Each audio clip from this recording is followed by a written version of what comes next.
Hey guys, tonight we are stepping back in time, way back, to the dusty, sun-baked world of ancient Egypt.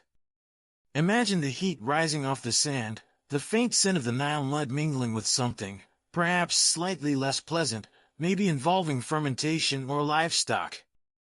You're just going about your business, maybe haggling for dates in the market, maybe supervising a small plot of land, or maybe just trying to keep the flies off your face, a constant struggle, I assure you. Life is, let's say, predictably unpredictable. And then, bam! A messenger arrives. Not just any messenger, mind you. This one has the official look, the sort that signals something important, or at least something that thinks it's important. You probably won't survive the social awkwardness that's about to hit, let alone the actual funeral journey itself. So, before you get comfortable, take a moment to like the video and subscribe, but only if you genuinely enjoy what I do here. While you're at it, maybe drop a comment telling me where you're listening from tonight, and what time it is there. It's always cool to see how far these sleepy history vibes travel. Now, dim the lights, maybe turn on a fan for that soft background hum, and let's ease into tonight's journey together. The messenger, looking rather sweaty and perhaps a bit self-important, stands before you. He unrolls a carefully tied papyrus scroll. This isn't a bill for grain, or a notice about mandatory temple service. No, the hieroglyphs are far too fancy. Too formal.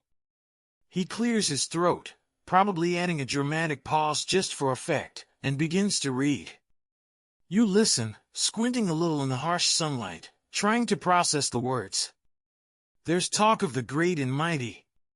Insert generic royal title here, like beloved of R.A., keeper of the two lands, you get the idea, who has departed.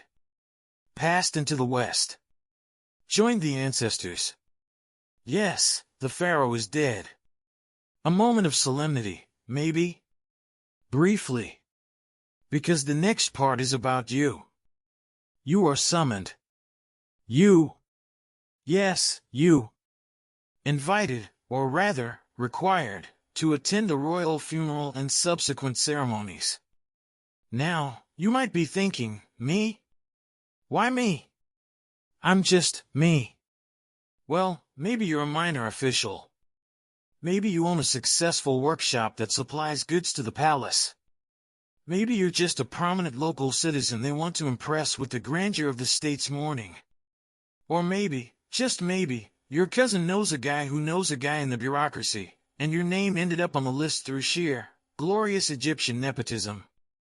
It's hard to say for sure how these lists were compiled, and historians still argue whether invitations were strictly based on rank or included a broader representation of the populace in certain circumstances. But here it is. Your formal summons. The papyrus itself is probably high quality, maybe even sealed with clay and stamped with a royal or high official seal. A tangible piece of bureaucracy landing right in your lap, demanding your presence. And not just demanding it, but setting a timetable. The ceremonies will commence in X days, in Y location, likely the royal necropolis area, which could be anywhere from here to, well, potentially quite a trek down the Nile. Suddenly, your predictable life is looking decidedly unpredictable. And inconvenient. Hugely inconvenient. Think about it. You have things to do. That field needs tending, the market stall needs minding, that minor family squabble over inheritance isn't going to resolve itself. Dropping everything to travel potentially several days' journey to stand around looking appropriately grief-stricken at a state funeral? It's a lot.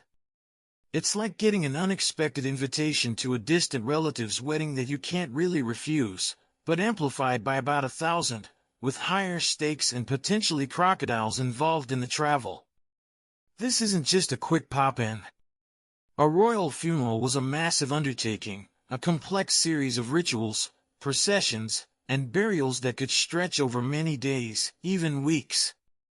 It wasn't just putting the body in the ground, it was ensuring the deceased ruler successfully transitioned to the afterlife, where they could then intercede for Egypt with the gods. A failure in the rites could, theoretically, doom the entire country. No pressure, right? The summons specifies the date the main public ceremonies will begin. This gives you a fixed deadline. You need to arrange for your absence, which in an agrarian society meant making sure someone else would manage your affairs, tend your crops, feed your livestock. It might mean calling in favors, paying someone, or trusting a family member not to sell everything you own while you're gone. Logistics, ancient Egyptian style. And logistics, then as now, could be a headache. Beyond the practicalities, there's the sheer magnitude of the event. A pharaoh wasn't just a king. They were considered divine or semi-divine, the living link between the human world and the gods. Their funeral was a pivotal moment, a necessary act of cosmic maintenance. Attending wasn't just social obligation, it was participating in a fundamental act of the state's religion and political structure. Everyone who was anyone, and apparently you, needed to be there, or at least represented. So, you hold the papyrus, the rough texture under your fingers, the dry smell of the Nile reeds it was made from. The messenger is probably hovering, waiting for a response, or maybe just for you to dismiss him so he can get back to the cool shade somewhere. You mutter something noncommittal, like right, yes, understood. I shall make arrangements.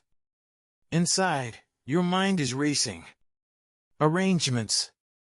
Step 1 of arrangements when facing any major social event, whether it's an ancient Egyptian funeral or a modern job interview.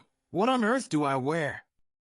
This isn't a day for your usual work tunic or your market day kilt. This is a royal funeral. There will be dignitaries. There will be priests. There will be, potentially, the new pharaoh. You have to look respectable. More than respectable.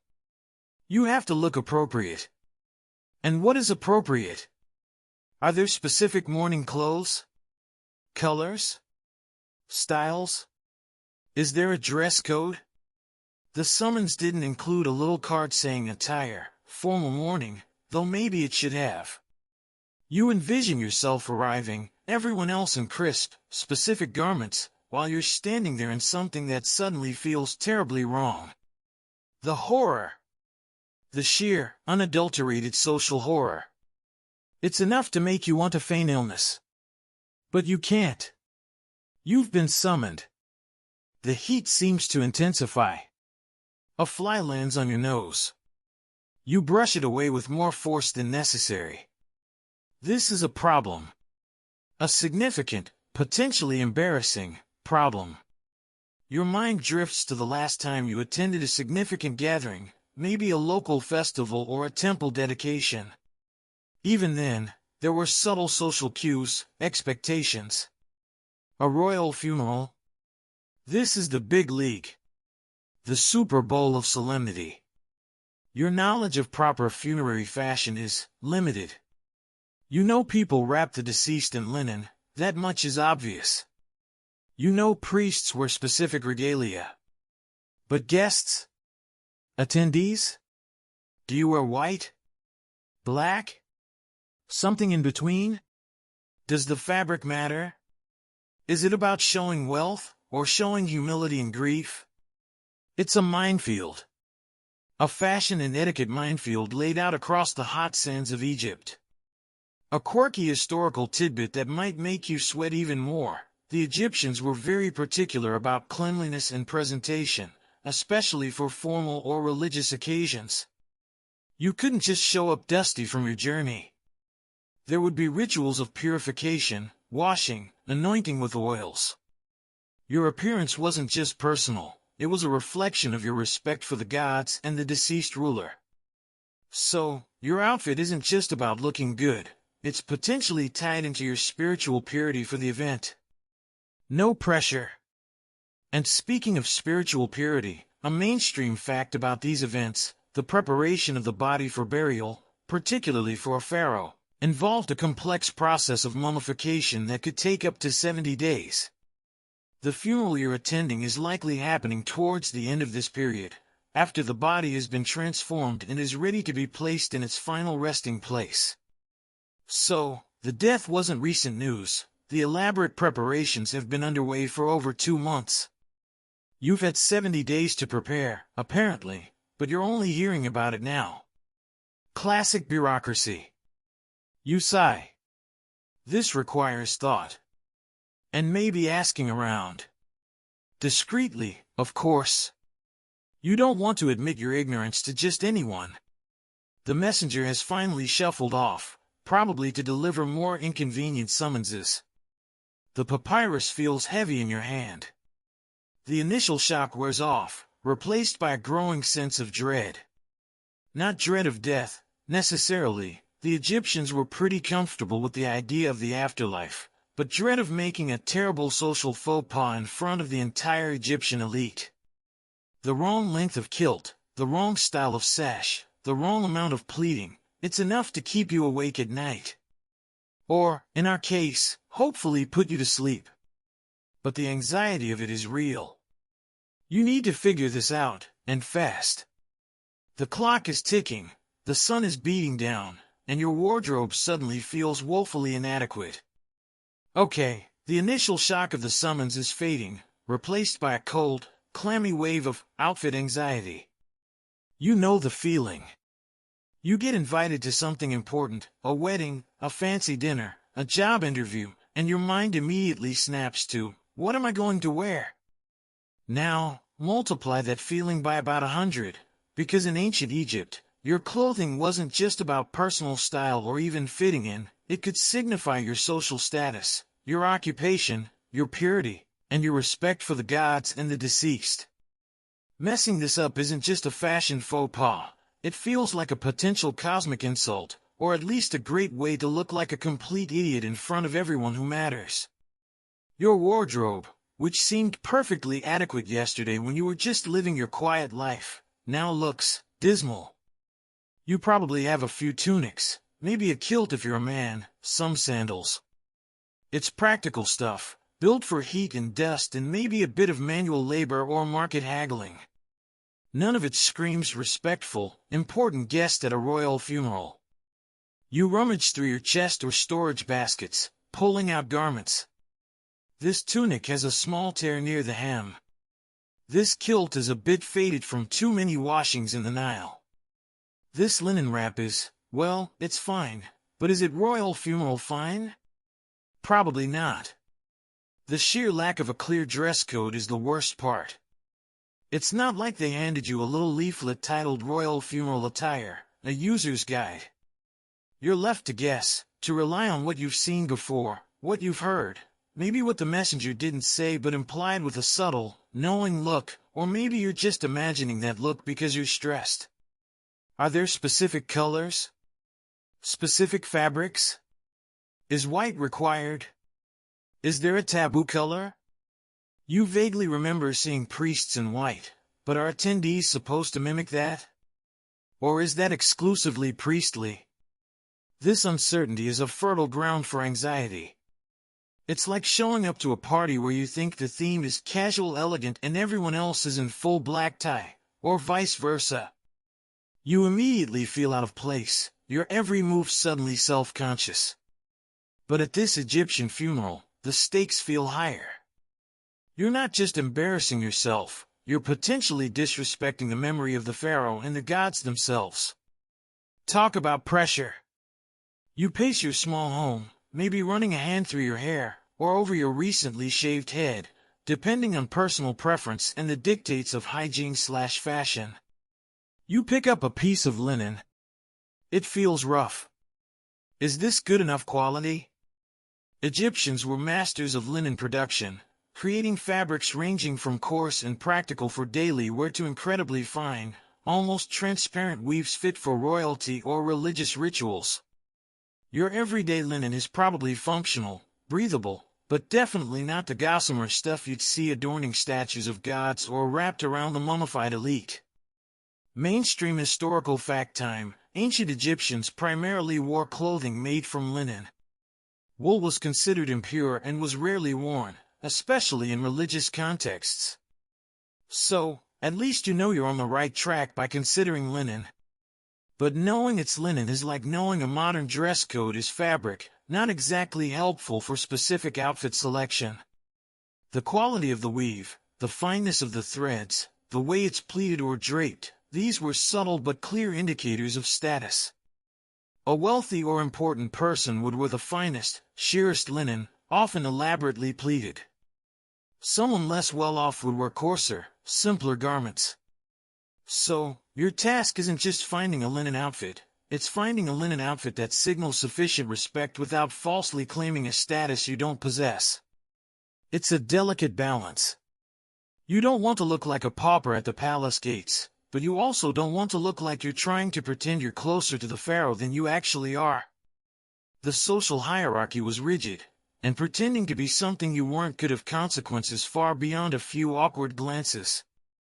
You think about others you might know who have attended such events, or perhaps higher status individuals you've seen. Do they have special garments set aside for formal occasions?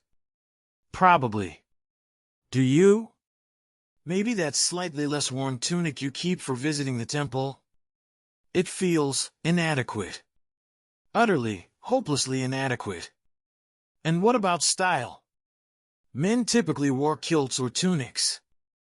Women wore long, sheath dresses, often with straps over the shoulders. But there were variations, lengths, widths, the way the fabric was draped or pleated. Was there a specific mourning style? You rack your brain, trying to recall images, perhaps from tomb paintings or temple walls, depicting funeral processions. Everyone looks so formal. So similar, yet with subtle differences you never paid attention to before. This is where a quirky tidbit comes in. While white was often associated with purity and was worn by priests and for religious rituals, there isn't a universal, clear-cut rule that everyone attending a royal funeral specifically wore white mourning clothes. Mourning rituals often involve tearing clothes, smearing oneself with mud or dirt, and wailing, which doesn't sound like something you'd do in your finest linen at a state event. The formal attendance might have required clean, appropriate, perhaps new or specially prepared clothing, but maybe not a distinct mourning uniform in the way some cultures have black attire. The lack of definitive information just adds to the anxiety. Are you supposed to look pristine, or slightly disheveled to show grief? Or is the formal event separate from personal mourning? It's a puzzle wrapped in linen. Historians still argue whether there was a specific, universally recognized mourning dress code for attendees of royal funerals or if appropriate attire simply meant clean, high-quality clothing suitable for a significant religious and social event, possibly with personal expressions of grief like plainness or less ornamentation. See? Even the experts aren't entirely sure, and they have thousands of years of evidence. You, with your limited knowledge and a looming deadline, are expected to just know. The heat of the day suddenly feels more oppressive. You can almost feel the judgmental eyes of imaginary fellow attendees, scanning your hypothetical outfit. Is that pleating uneven? Is that linen too coarse? Is the hem the wrong length? Oh God, the length! Is there a regulation kilt length for mourning? It sounds absurd, but in a society with clear social indicators in dress, it doesn't feel impossible. You consider your options. Option 1, wear the best you have and hope for the best. This feels risky. Option 2, try to acquire something new. But what? And where? And how quickly? Buying fine linen isn't like popping to the corner shop. It takes time, resources, and connections to weavers or merchants who deal in high-quality fabric. And you only have X days before you need to leave. You sit down heavily on a low stool, the papyrus summons still clutched in your hand. This is a nightmare. A hot, dusty, socially terrifying nightmare. You need help. You need advice. But who do you ask? Someone knowledgeable, someone discreet. Maybe that older neighbor who seems to know everything about everyone. Or perhaps a minor temple scribe who might have seen the formal dress at temple events? Asking feels like admitting you're out of your depth, which is embarrassing in itself. But the alternative is showing up looking like a disheveled tourist in a sea of perfectly attired mourners. Unacceptable. This isn't just about vanity, it's about respect, propriety, and navigating a complex social landscape where clothing is a language. You need to speak that language fluently, or at least convincingly enough not to stammer. The panic sets in deeper. Your palms feel sweaty. You look at your everyday tunic hanging on a peg and sigh. It's not going to cut it. Not for the Pharaoh. Not for the gods. Not for the relentless, silent judgment of your peers. You have to figure this out. The first step, perhaps, is understanding the materials themselves. What kind of linen are we even talking about? What are the nuances of texture, weave, and quality that distinguish the truly appropriate from the merely acceptable? The fabric itself holds clues, if only you knew how to read them. Your focus narrows from the overwhelming concept of outfit to the foundational element, the linen. Time to dive into the surprisingly complex world of ancient Egyptian textiles, and try to weave your way out of this sartorial panic. Right, panic temporarily contained. The immediate, overwhelming horror of what do I wear is being channeled into a slightly more manageable, albeit still anxiety-inducing, investigation into the primary material, linen. You've established you need linen. Not wool, definitely not wool, too impure, not some exotic foreign fabric you might have glimpsed on a rare trading vessel, too flashy, probably inappropriate. Just good, honest Egyptian linen. But, as you're quickly realizing, not all linen is created equal. You need to understand the hierarchy of linen. Think of it like modern fabrics. There's rough burlap, serviceable cotton, fine silk, crisp poplin, flowy chiffon. All different, all used for different purposes and signifying different levels of quality and, often, expense. Ancient Egyptian linen had a similar spectrum. At the low end, you had coarse, thick weaves. This was practical stuff. Think sacks for grain, work clothes for laborers, perhaps simple wraps for everyday people. It was durable, breathable, and relatively inexpensive. You probably owned some garments made from this kind of linen. Comfortable enough for digging irrigation ditches or hauling water, but definitely not what you were to hobnob with high priests and viziers.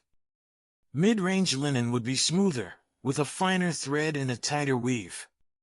This would be suitable for everyday wear for better-off people, maybe simple tunics or kilts for minor officials or successful merchants. It was still practical but looked more respectable. You might have one or two pieces like this, saved for visits to the temple or important village meetings. Then, there was the high-quality stuff. This was the really good linen. Made from the finest flax fibers, spun into incredibly thin threads, and woven so tightly it felt smooth and soft to the touch, almost like silk in its fineness. This linen could be gossamer thin, semi-transparent, and would drape beautifully. It was difficult and time-consuming to produce, requiring skilled weavers and the best materials. Naturally, this was expensive. This was the linen worn by the elite, the pharaoh, the royal family, high officials, priests performing sacred rituals. It was sometimes called royal linen or fine linen. To further complicate things, the preparation of the linen mattered. It could be bleached to a brilliant white, left its natural creamy color, or even dyed, though bright dyes might be less common for formal mourning. It could also be treated to give it different textures or sheens. And then there was the pleating. Fine linen was often pleated into intricate, permanent folds, a sign of sophisticated textile work and, therefore, high status. Imagine ironing perfect pleats into fabric without electricity or modern tools. It required skill, effort, and likely some sort of starch or resin to hold them. Elaborately pleated garments were definitely high-status attire. So, as you assess your meager collection, you're looking for fineness, smoothness, perhaps some sign of careful preparation or pleating. Your everyday tunic? Coarse. Your temple wrap? Maybe mid-range. Do you own anything truly fine? Probably not unless you are already part of the elite, in which case you'd likely have these clothes ready. Assuming you're not, this is a problem. A significant linen quality problem. You need to acquire better linen. But where? You could try the market, but the really good stuff isn't always available there. It's often produced in royal workshops or dedicated temple weaving houses, and much of it would be destined for specific purposes: temple vestments, burial wrappings, garments for the royal court. Getting your hands on it might require connections, favors, or a willingness to pay a very high price. Historians still argue whether high-quality linen was accessible to non-royals/non-priests through commercial markets or if it was primarily distributed through official channels. This debate adds another layer of uncertainty to your quest. Can you even buy the appropriate linen? Let's imagine you have a small amount of savings set aside. Is this event important enough to dip into that? Absolutely. The social cost of looking improperly dressed at a royal funeral could be significant: loss of face, potential damage to your reputation, maybe even being seen as disrespectful to the state or the gods. It's an investment in your social standing and, perhaps, your future prospects. You might need to visit a specialized weaver or merchant, perhaps one known to supply finer fabrics to the temples or local officials. This requires discretion. You can't just waltz in and say, "I need the fancy funeral linen, please." You'd need to phrase it carefully, perhaps mentioning you need fabric for a solemn occasion or a religious offering, which, in a way, the funeral attendance is. You hope they don't ask too many questions. You also hope they have something suitable available and that you can afford it. A quirky tidbit about linen production: the finest linen could be so sheer it was practically transparent, especially when wet or oiled. Oiling the body and clothes was common. This seemingly immodest style was actually a sign of extreme wealth and access to the best textiles. So, if you see attendees in nearly see-through garments, don't be scandalized. They're just flaunting their status, and probably shivering slightly in the evening air, if there is any. Your goal probably isn't sheer, but simply fine. You managed to track down a weaver known for quality. You explained your need for fabric suitable for a significant, formal event. The weaver, a pragmatic sort, shows you different grades. You run your hand over the coarser stuff. Nope. The mid-range, better, but still not quite right. Then, they bring out a roll of finer linen. It feels smooth, cool, luxurious. Holding it up, you can see the light subtly through the weave. Ah, this is it. This is the kind of fabric you see depicted on statues of nobles. It's beautiful. And it's expensive. The weaver names a price that makes your eyes water slightly. It's going to take a significant portion of your savings.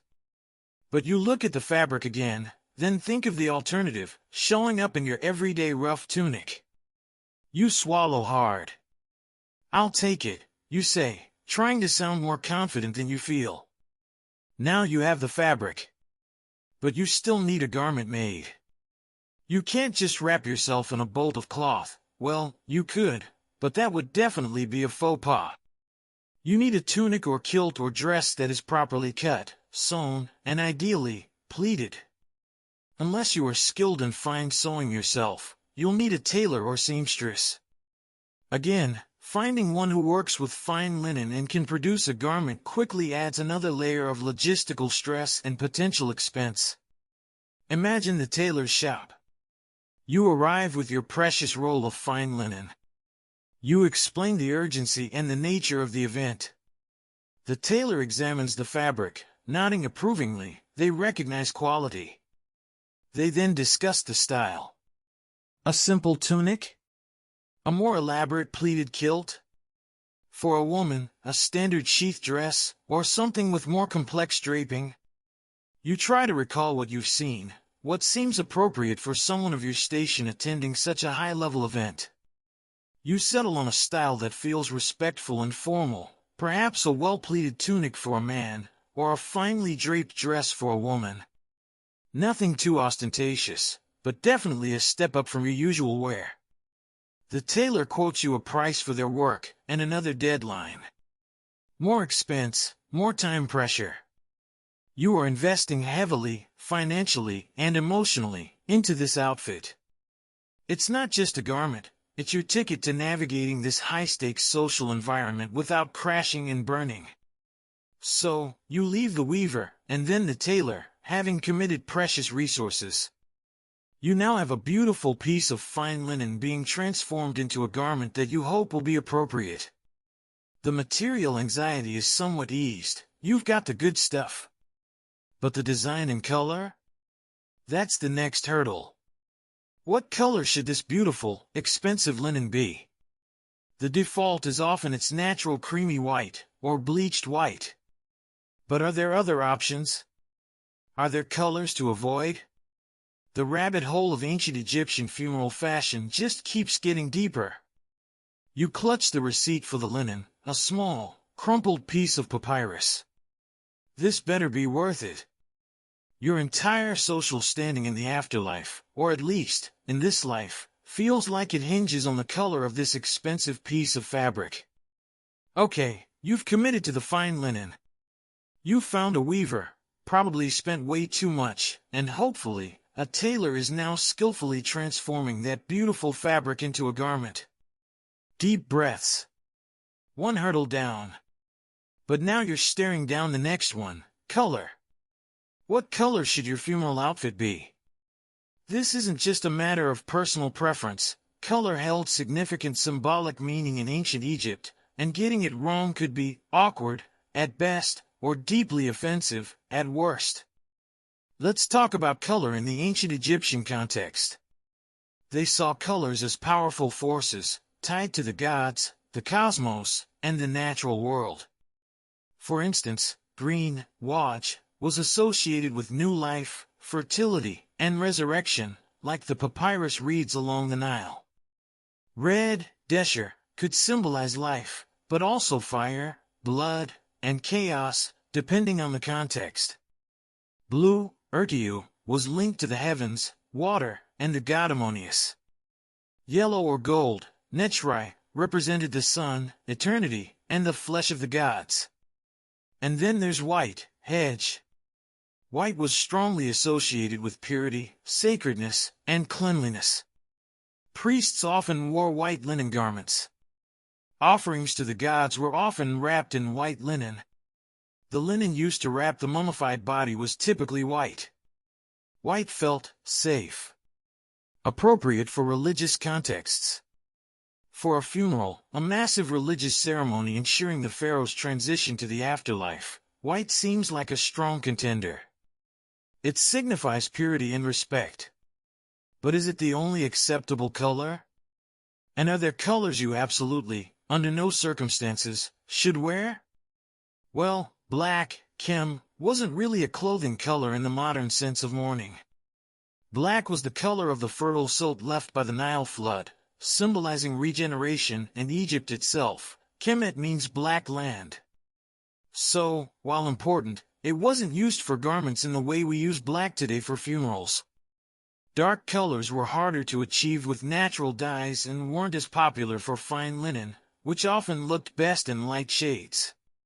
Red, as mentioned, could be tricky.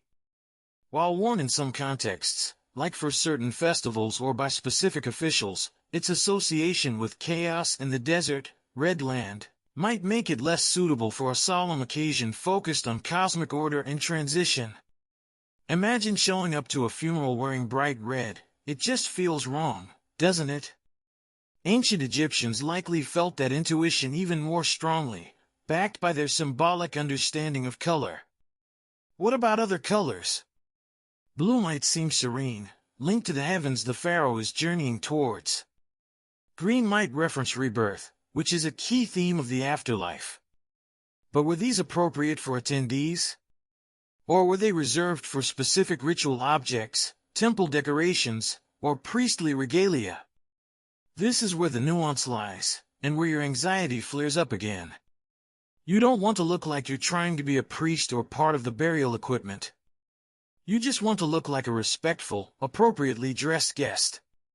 Mainstream historical fact: while there's no strict black is for mourning rule like in many later cultures, white was a common and symbolically significant color for clothing in ancient Egypt, particularly in religious and formal settings, due to its association with purity and cleanliness. So, opting for white linen feels like the safest, most likely correct choice. It's classic, it's pure, it shows respect for the sacred nature of the event. But what if everyone else is wearing cream? Or a very pale, undyed linen? Will bleached white look too stark? Too much like you're trying too hard? This is the subtle social calculus that's driving you mad. It's the difference between wearing a bright white shirt to a gathering where everyone else is in shades of ivory and beige. Not a disaster, perhaps, but noticeable. A quirky tidbit: sometimes, even within white clothing, there were variations. The finest linen could be bleached to an almost blinding white. Other times, the natural creamy color of the flax was preferred. Subtle differences, but perhaps noticeable to a discerning eye. It makes you wonder if there was an acceptable shade of white. Was there a difference between everyday white, temple white, and funeral white? Probably not explicitly, but the quality of the fabric itself would influence the shade and sheen. Historians still argue whether specific colors other than white were sometimes incorporated into formal or mourning attire for non-royal attendees, or if the focus was primarily on the quality and cleanliness of white linen. This debate perfectly encapsulates your current dilemma. You're caught between the clear importance of white and the nagging uncertainty of whether other subtle variations or even muted colors might be acceptable or expected. Given the uncertainty and the high stakes, playing it safe seems like the best bet. You instruct the tailor, or decide yourself if you are making the garment, that the linen should be bleached to a clean, pure white. Or, if you're worried about looking too stark, perhaps a high-quality, unbleached linen in its natural, beautiful creamy color. Both feel appropriate, aligning with the themes of purity and respect. Let's assume you opt for a brilliant white, signifying the highest level of cleanliness and sacredness. It feels right for honoring a god-king. So, your outfit is taking shape: fine, white linen, expertly tailored and perhaps subtly pleated. It's a vast improvement on your initial options. It feels appropriate, respectful, and hopefully, won't earn you any disapproving glares from priests or higher-ranking officials. However, an outfit isn't just the main garment. What about footwear? Sandals are standard in Egypt, but are there special sandals for a funeral? Probably clean, perhaps new ones. What about other accessories? A sash? A cloak for the cooler, or less dusty, parts of the journey or evening? These smaller details might also matter. And beyond the clothes themselves, what about personal presentation? As mentioned before, cleanliness was paramount. You'd need to arrive freshly washed and perhaps anointed with oils. Your hair, or lack thereof, would need to be neat. Are there specific perfumes or scents associated with funerals or religious ceremonies? You've smelled incense at the temple, of course, but is that for the congregation or just the priests and the temple itself? Imagine the scene: you arrive, dressed in your pristine white linen. You've managed the fabric, you've managed the color. You look correct. You blend in with the more important attendees, at least sartorially. The initial wave of outfit panic subsides, replaced by a different, perhaps equally potent, anxiety. How do you complete the look? What are the essential finishing touches? The hair, the head, the smells, these elements are crucial for presenting yourself properly in ancient Egyptian society, especially at such a significant event. Getting the main garment right was a huge step, but overlooking the smaller details could still trip you up. The perfectly tailored white linen is the canvas. Now you need to add the culturally appropriate paint. What goes on your head?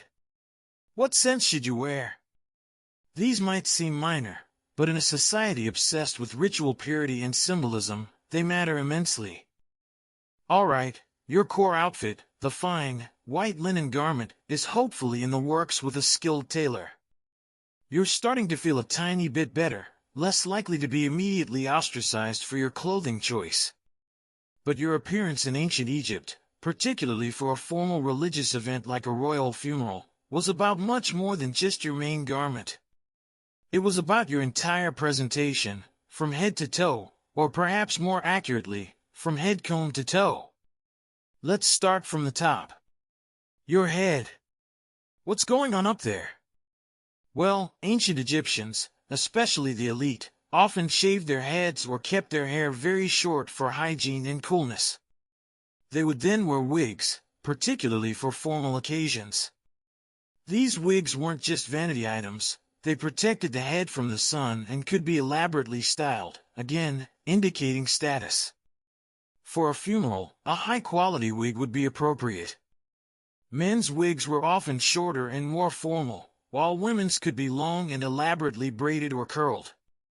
If you normally kept your head shaved, selecting and wearing a wig would be part of your preparation. You'd want one made of human hair if you could afford it, or perhaps animal hair or plant fibers for a less expensive option. It would need to be clean, well-styled, and securely fastened. Imagine the awkwardness of your wig slipping during the solemn procession. Humiliating. So, a good wig, properly fitted, is key. Even if you didn't shave your head, keeping your natural hair clean, perhaps braided or tied back, and covered with a headcloth or a smaller wig might be necessary for formality and cleanliness. The idea is neatness and purity. But beyond the wig itself, there's that distinctive, often depicted feature, the perfumed fat cone. You've seen them in tomb paintings, sitting atop people's heads like a strange, waxy hat. These cones were made of animal fat, often beef fat, mixed with fragrant resins, myrrh, frankincense, and other perfumes. As the heat of the day increased, the fat would slowly melt, releasing the scent and probably dripping down onto the wig and shoulders. The purpose of these cones is something historians still argue about. Were they purely cosmetic, meant to keep the wearer smelling nice and the wig conditioned? Were they symbolic or religious, perhaps representing offerings or renewal? Or were they simply a way to carry and dispense perfume in a very hot climate? Regardless of the primary purpose, wearing one would be a clear indicator that you were prepared, perfumed, and participating fully in the sensory experience of the event. So, for your royal funeral outfit, you probably need a perfumed fat cone.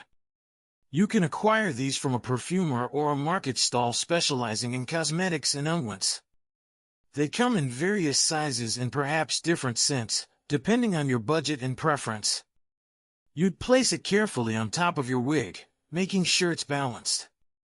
Imagine trying to maintain a dignified posture with a lump of melting fat on your head. Another potential source of anxiety. You hope it melts gradually and doesn't decide to slide off all at once. That would definitely disrupt the solemnity. Speaking of scents, perfume itself was highly valued. Egyptians used oils infused with flowers, herbs, and resins for personal fragrance, religious ceremonies, and offerings. Myrrh and frankincense were particularly prized, often imported at great expense. For the funeral, you would want to anoint yourself with a fine, appropriate perfume. This wasn't just about smelling good. It was tied to purification rituals and making yourself pleasing to the gods and the deceased. You wouldn't want to smell of the stables or the fish market. You'd want a clean, sweet, perhaps slightly spicy aroma from myrrh or a floral oil. A mainstream historical fact about ancient Egyptian cosmetics: both men and women used perfumes, oils, eye paint, kohl, and other cosmetics extensively, not just for beauty but also for hygiene, protecting the skin from the sun and dryness, and symbolic/religious reasons. So, your attention to grooming and scent isn't just about looking good. It's a fundamental part of ancient Egyptian personal care and preparation for formal events. You apply the chosen perfume oil carefully to your skin and perhaps your wig. The scent is rich, a little heavy perhaps compared to modern tastes, but undeniably luxurious and fitting for a formal occasion. Then comes the challenge of balancing the fat cone. You position it just so, feeling the slight weight on your head. You probably practice walking a bit, trying to get used to the feeling, hoping it stays put.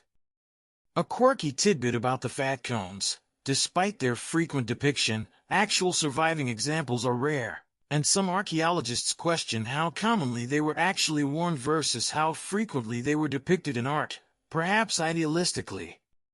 Were they for everyone, or just the very elite? Were they only worn indoors or during specific, short rituals? The fact that they were made of fat in a hot climate suggests they were designed to melt, which sounds messy and potentially impractical for a long outdoor procession.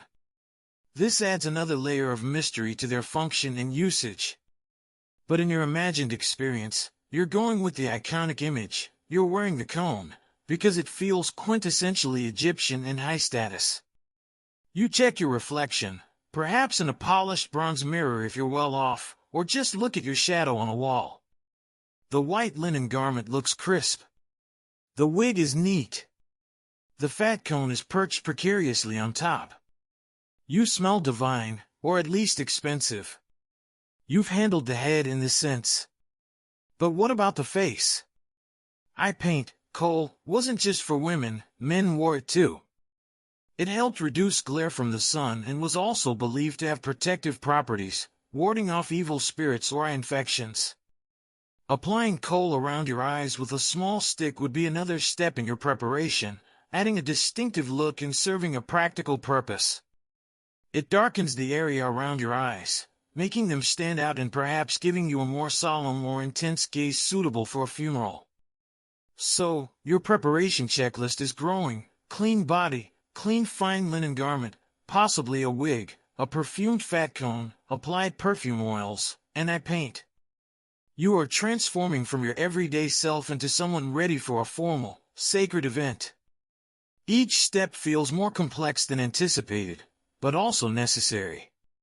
You're not just getting dressed, you're performing a ritual of transformation, preparing yourself to be a fitting participant in the journey of the God-King to the afterlife.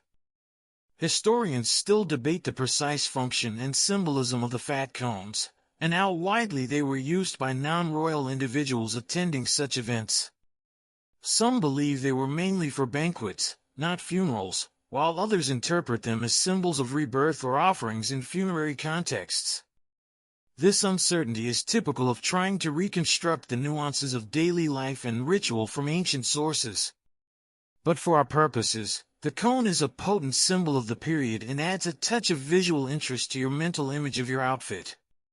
Feeling reasonably confident about your head and smell situation, you move on to the next layer of preparation. What else do you need to complete this ensemble and ensure you're ready for the long day ahead? What about personal effects? Any specific items you should carry? And what about protection, both spiritual and physical? In a world where gods and demons were believed to be active forces, and where important events could attract unwanted attention, perhaps some amulets are in order. Yes, jewelry wasn't just decorative, it often served a protective function. Time to select some adornments that are both appropriate for the occasion and ward off any potential negative energy floating around a major funeral. Your focus shifts downwards, from the fragrant heights of the fat cone to the glint of metal and stone. Okay, head covered, perhaps wigged and combed, face painted, body scented and clad in fine linen.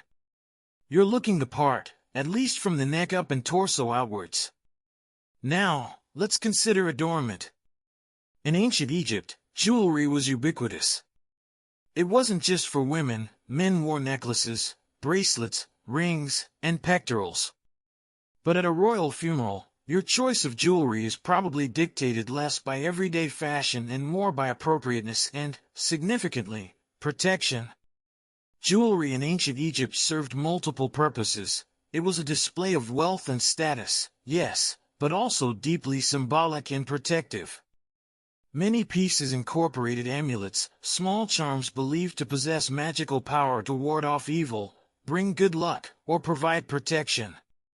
Given that you are attending a major ritual surrounding death and the transition to the afterlife, an event fraught with spiritual significance and potential peril, at least in the ancient Egyptian worldview, protective amulets feel not just appropriate, but downright necessary. You don't want to attract any negative attention from restless spirits or malevolent forces hanging around the edges of the mortuary complex. So, what kind of jewelry and amulets are suitable? Opulent, flashy gold might feel disrespectful, like you're showing off at a somber occasion. Simple, elegant pieces made of materials like carnelian, lapis lazuli, turquoise, faience, a glazed ceramic material, or silver could be more appropriate. The focus might be less on the intrinsic value of the material and more on the power and meaning of the amuletic forms. Common and powerful amulets included the Eye of Horus, Wadjet, symbolizing protection, health, and restoration, the Ankh, representing life, the scarab beetle, associated with rebirth and regeneration, like the sun god Khepri rolling the sun across the sky, the Djed pillar, symbolizing stability and the backbone of the god Osiris, and various animal forms associated with specific deities, like the cat of Batet or the ibis of Thoth. For your funeral attire, you would select a few key pieces. Perhaps a simple necklace with a prominent amulet, maybe an Eye of Horus for protection during the journey and the ceremony itself. A bracelet with a scarab amulet, reminding you of the cycle of life, death, and rebirth that the Pharaoh is undergoing. Maybe a ring with an Ankh symbol. These aren't just pretty baubles, they are functional protective items, silent guardians in a world perceived to be full of unseen dangers.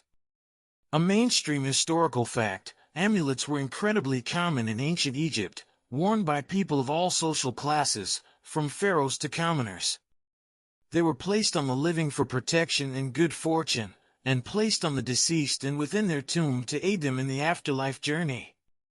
This widespread belief in their power underscores why you would definitely consider wearing them to a royal funeral.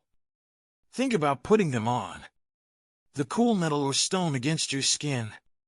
The familiar shapes imbued with centuries of belief. You clasp the necklace, slide on the bracelet, adjust the ring. Each piece feels like a small fortification against the uncertainties of the day. You're not relying solely on your fine linen and fat cone, you've got spiritual backup. Historians still argue about the extent to which specific amulets were mandated or traditionally worn for particular rituals like funerals, or if personal choice and belief played a larger role. While certain symbols like the Djed pillar were strongly associated with Osiris and the afterlife, and thus appropriate for a funeral, the selection might have been somewhat personal, based on which deities or forms the individual felt a connection to.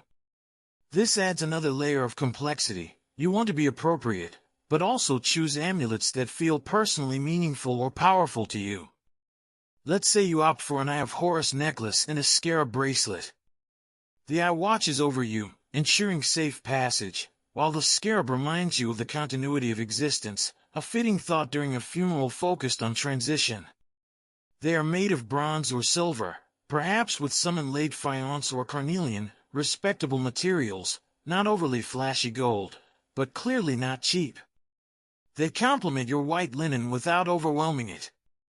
A quirky tidbit, some amulets were made specifically for funerary purposes and placed only on the deceased or within the tomb, like certain heart scarabs inscribed with spells from the Book of the Dead. You would definitely want to avoid wearing one of those. Imagine showing up with a heart scarab meant for a mummy. That would be even worse than the wrong color linen. It would be like wearing a toe tag as a fashion accessory. So, selecting amulets meant for the living is crucial. Your outfit feels nearly complete. Fine white linen garment, check. Neat head/wig, check. Perfumed and combed, check.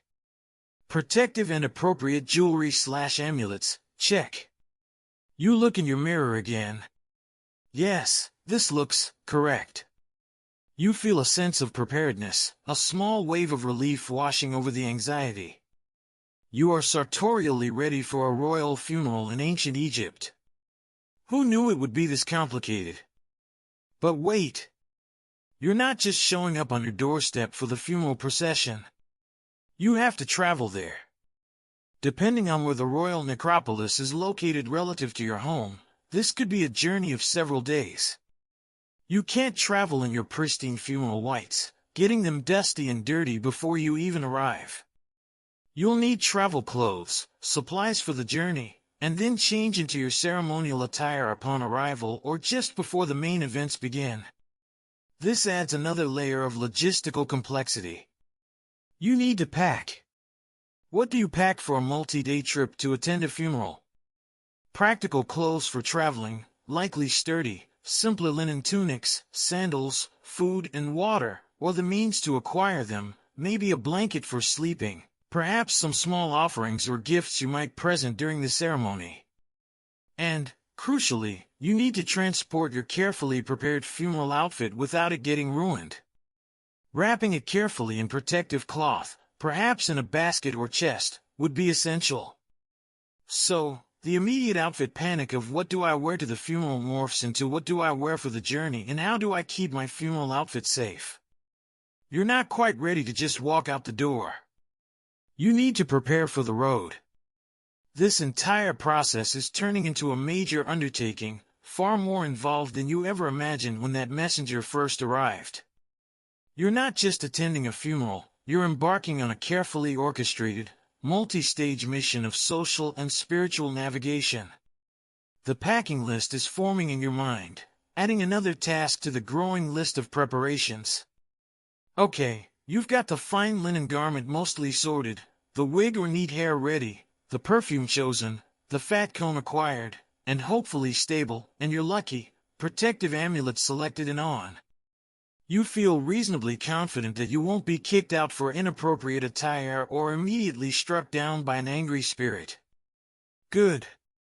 But as we noted, you're not just popping next door. This royal funeral is happening at the royal necropolis, which could be a significant distance away, likely involving travel down the Nile or across dusty land routes. This means your elegant funeral ensemble can't be worn for the journey. It needs to be packed and protected.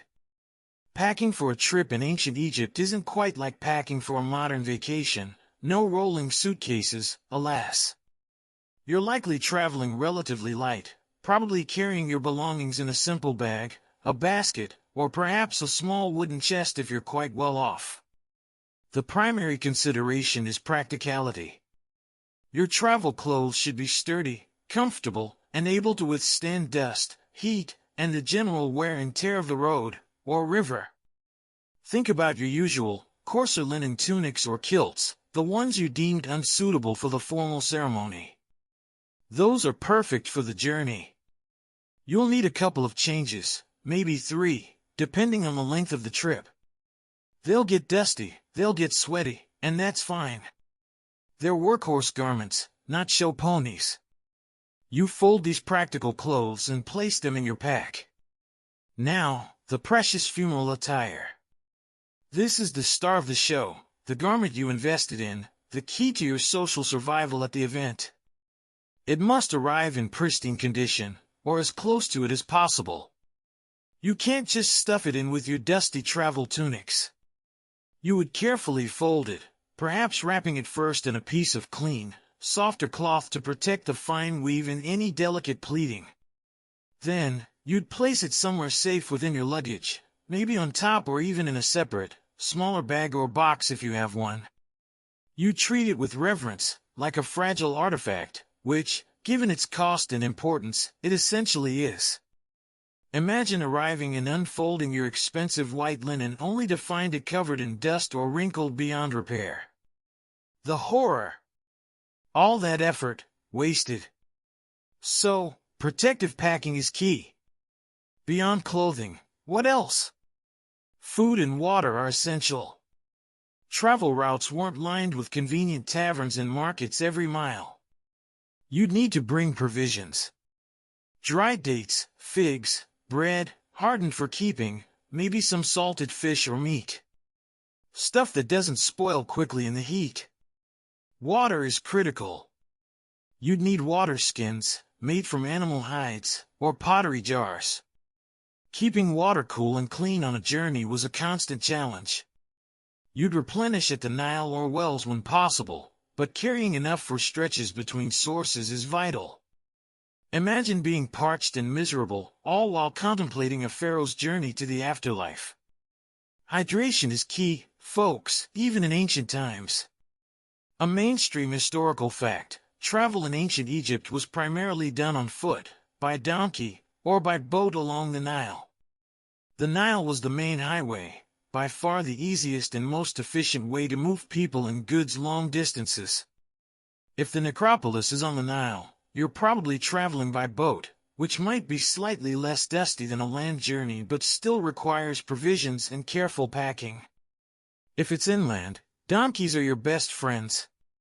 Other essentials: a blanket for sleeping outdoors or on a boat deck. A small cooking pot if you plan to heat food. Flint and tinder for a fire. Maybe a knife or tool. And don't forget your personal hygiene items, perhaps a small pot of oil for cleansing, a comb, maybe a simple razor.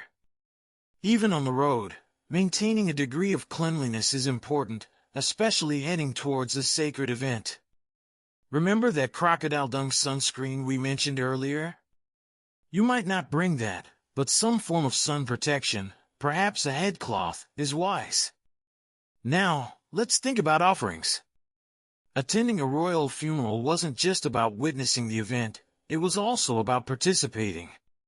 Guests, especially those of higher status or with connections to the deceased ruler or the court, might bring offerings to be presented at the mortuary temple or placed in the tomb. These could range from food and drink for the deceased's sustenance in the afterlife to valuable items like pottery, tools, or even small statues. As someone of potentially middling status, you might bring a modest offering, perhaps a loaf of fine bread, a jar of beer or wine, a small box of dates, or a piece of linen. It's a gesture of respect and a way to participate actively in the funerary cult. You'd need to pack this carefully too, perhaps wrapped in its own clean cloth. Historians still argue about the extent to which personal offerings from non-royal attendees were a widespread practice or if larger, state-sponsored offerings were the norm at royal funerals. Were individuals expected to bring something, or was their mere presence and participation in the ritual sufficient? This debate mirrors the uncertainty you feel. Should you bring something? What's appropriate? You decide to err on the side of caution and bring a small, respectful offering. Better to have one and not need it than the other way around. Packing is done. Your travel clothes are in one part of the pack, your precious funeral whites are carefully wrapped and cushioned, your provisions and essentials are secured, and your small offering is ready. The weight of the pack settles on your back or prepares to be loaded onto a donkey or a boat. It feels heavy, not just with physical items, but with the weight of expectation and the anxiety of the journey and the event ahead. A quirky tidbit about ancient Egyptian travel: sometimes, when traveling long distances on foot, people would hire porters to carry their loads, especially if they were wealthier. You might consider this if you can afford it, to lighten your burden and keep your focus on the purpose of your journey. Otherwise, you're strapping on that pack yourself. Looking at your assembled gear, you realize the scale of this undertaking. It's not just a trip, it's an expedition. An expedition to mourn, to show respect, and to navigate a complex social and religious event. The preparations have taken time, effort, and resources.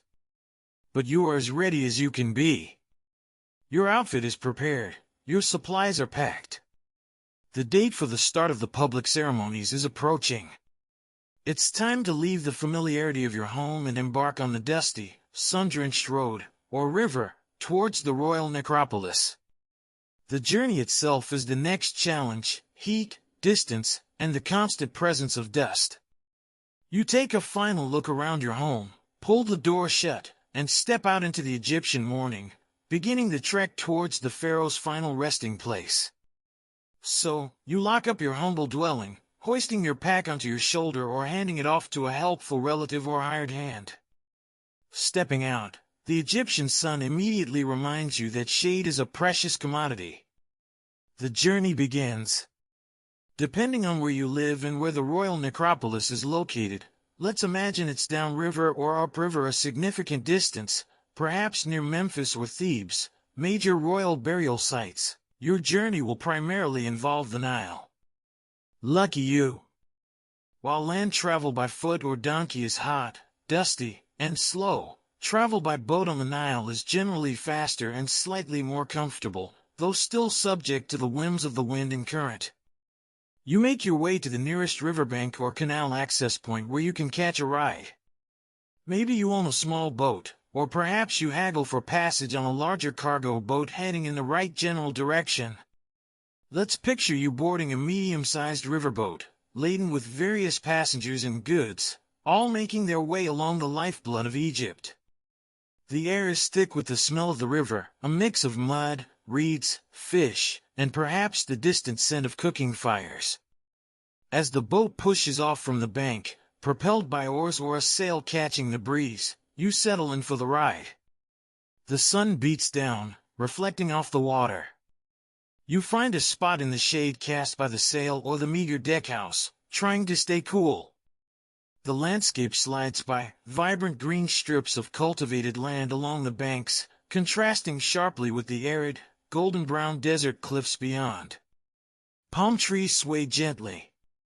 You see farmers working in the fields, fishermen casting their nets, and other boats plying the busy waterway, everything from small skiffs to large, grand barges.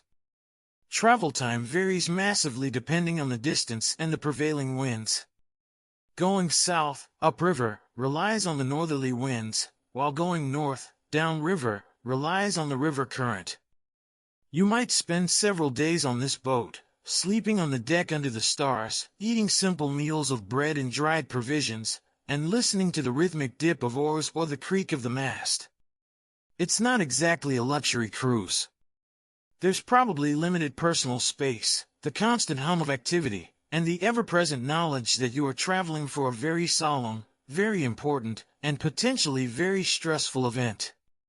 It's like a budget tour group heading to a mandatory corporate retreat about team synergy, necessary, probably boring, and you have to share a cramped space with strangers. A mainstream historical fact. The Nile River was absolutely central to transportation and communication in ancient Egypt. Without it, a unified kingdom spanning such a long distance would have been practically impossible.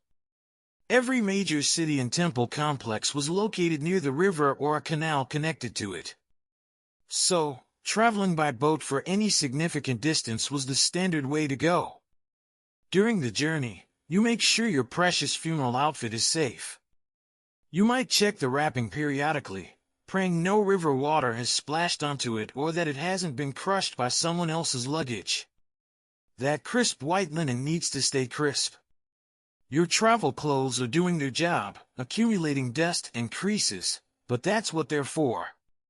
You eat your hard bread, drink your water, and watch the world go by, your mind occasionally drifting to the enormity of the event you're heading towards. A quirky tidbit you might observe during your journey: as you travel closer to a major city or necropolis, you might see more and more boats and people converging on the area. The river becomes busier. You might spot other attendees, people dressed slightly more formally even for travel, perhaps with larger entourages or better boats. This reinforces that you are heading to a significant gathering, increasing that little flutter of social anxiety in your stomach. You are part of a migration towards a single, solemn point. Historians still argue whether certain royal funerals involved planned gatherings of attendees traveling together, perhaps in flotillas of boats, or if people simply made their way individually or in small groups to the designated location by the specified date. Was there a schedule to keep? Were there designated stops along the way? The logistics of coordinating thousands of people in ancient times are complex to imagine, and the records are often silent on these mundane yet crucial details. You just know you need to get there by the date on the summons.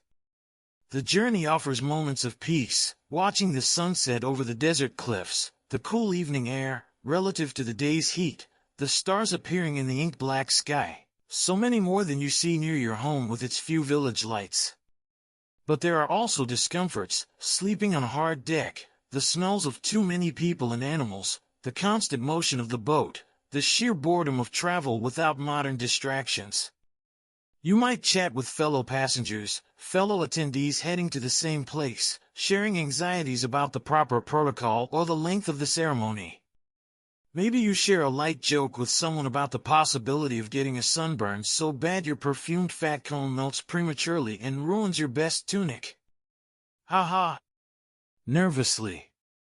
Or perhaps you joke about hoping the funeral feast, if there is one, makes up for the blandness of travel rations. Gotta find humor where you can, right? Even on a solemn journey. As the days pass, the landscape might change subtly. The cultivated strip might widen, indicating approach to a larger center. More substantial buildings appear along the banks, larger villas, granaries, perhaps early signs of temple complexes or monuments associated with the royal necropolis. The air might become slightly hazier, filled with the smoke of more cooking fires and the general bustle of a larger population center. You consult your internal clock, the position of the sun, basically, and the instructions on your papyrus summons. You are getting closer. The excitement and the anxiety build. You mentally review your preparations. Outfit packed safely? Check. Offerings ready? Check. Amulets worn? Check. Ready to face a large crowd of important people while simultaneously trying to look appropriately mournful and respectful? We'll see. The boat pulls towards a busy harbor or riverbank area near the destination. People are disembarking, gathering their belongings. The air is thick with noise and activity, shouts of boatmen, the bleating of animals, the murmur of voices. You've arrived. The journey is over, but the main event, and the highest potential for social disaster, is just beginning. You retrieve your carefully packed bag, the one containing your hopes and dreams of not embarrassing yourself, and step onto the bustling, dusty ground. The royal necropolis, or at least the city adjacent to it where ceremonies will likely take place, is right there. Time to navigate the crowds and find your footing before the main events commence. Your travel fatigue is instantly replaced by a fresh surge of funeral-related stress. You disembark from the riverboat, your legs feeling a little shaky after days of travel. The relative quiet of the river journey is replaced by the overwhelming cacophony of a busy ancient Egyptian city gearing up for a massive state event. There's noise, dust, smells, a pungent mix of people, animals, cooking, and maybe something less pleasant from the harbor, and crowds. So many people. People arriving like you, people who live here, vendors hawking their wares, officials hurrying about. It's a hive of activity centered around the impending royal funeral. You sling your bag over your shoulder, making sure your grip is firm. Petty theft is a concern in any busy place, even one filled with ostensibly respectable funeral goers. You need to find your bearings. Where are you supposed to go? Is there designated lodging for attendees? Are you expected to find your own? Assuming you're not high-ranking enough to have palace accommodation arranged, you're probably on your own for lodging. This means navigating the packed streets to find a place to stay for the duration of the ceremonies. You're looking for an inn or perhaps trying to arrange lodging with a local family if you have any contacts in the area. Inns in ancient Egypt weren't luxury hotels. Think more like basic guest houses or rooms around a courtyard, providing a place to sleep, maybe simple food, and perhaps stabling for animals if you traveled overland. They would be noisy, crowded, and probably not the cleanest, especially with so many people converging on the city. Worry about your outfit flares up again. You manage to protect it during travel, but now you need to keep it safe and clean in potentially dusty, cramped temporary lodgings before the ceremony. You'll need to find a way to store it carefully, perhaps hanging it or laying it flat on a clean surface, protected from dust and pests. The idea of arriving in your freshly prepared white linen only to find it covered in grime from your lodgings is a small, specific nightmare. As you navigate the streets, perhaps asking for directions, navigating an ancient city without street signs or maps is another challenge. You get a sense of the scale of the event. The city is buzzing with anticipation. You see officials directing traffic, people setting up stalls, and security patrols, likely soldiers or temple guards, maintaining order. You might also spot other attendees, perhaps more high-status individuals with larger entourages, being escorted to better accommodations. You try to observe what they are wearing. Are their travel clothes different? Can you glean any last-minute sartorial tips from their appearance? Mainstream historical fact: large public and religious festivals and state events like royal funerals drew huge crowds to the cities where they were held. This would put immense pressure on resources like housing, food, and water, temporarily swelling the population of the area significantly. Imagine the logistical challenge for the ancient Egyptian administration to manage all these visitors. You eventually find a suitable inn or guest house. It's basic, probably just a small room or a space in a larger communal area. You pay the innkeeper. Payment might be in grain, goods, or perhaps copper rings, a common form of currency. You secure your spot and immediately turn your attention to your luggage. You find a clean spot, maybe brush it off, and carefully extract your wrapped funeral garment. You unwrap it gently, inspecting it with trepidation. Is it okay? Is it still pristine? Hopefully, yes. You carefully rewrap it or hang it up, doing everything you can to preserve its cleanliness for the main event. Next order of business: figuring out the schedule. The summons mention the date the ceremonies commence, but the specifics? Where exactly do you need to be? At what time? What is the order of events? Royal funerals were complex, multi-day affairs involving processions between the palace, the mortuary temple, and the tomb, along with various rituals and offerings. You need to know where you fit into this grand spectacle. This likely involves asking around, listening to announcements, if any are made publicly, or observing the movements of officials and other attendees. There's no printed itinerary handed out. You rely on word of mouth and observation. A quirky tidbit: in some ancient societies, professional mourners were hired to wail and express grief loudly during funeral processions. You might hear the sounds of these mourners, a formal, ritualized expression of sorrow, adding to the atmosphere of the city. They would be distinct from the general attendees, often wearing specific attire or showing signs of ritual mourning like torn clothes or smearing themselves with mud, things you, in your fine white linen, will definitely not be doing. As the day of the ceremony approaches, the city's focus intensifies. You see people preparing offerings, leading oxen or geese, carrying baskets of bread, jars of beer, bundles of linen. You might see priests in their distinctive white robes and shaven heads, busy with preparations at the mortuary temple. You observe other attendees, noting what they are wearing, their demeanor. This is your last chance for an outfit check against your peers. Are others wearing white? Is there variation in the quality of linen? Are they wearing amulets? You might see people performing purification rituals near the riverbank, washing themselves, perhaps anointing with oils. You should do this too, ensuring you are ritually clean before the ceremonies begin. Cleanliness isn't just physical, it's spiritual preparation.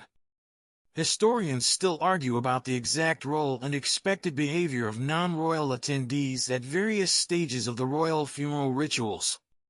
Were they passive observers of the core religious rites, or were they expected to participate in some way, perhaps through prayers, chants, or joining specific parts of the procession?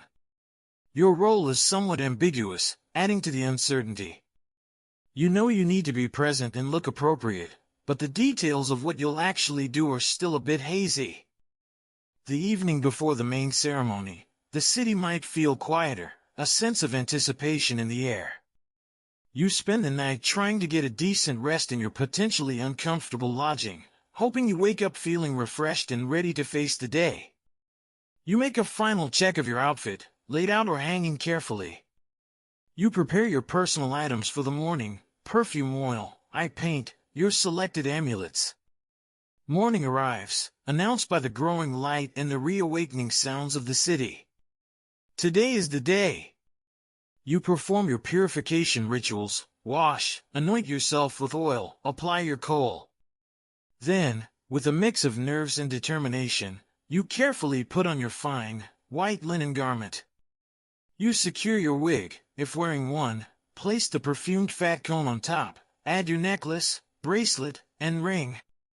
You check your appearance one last time. You look respectable. Appropriate.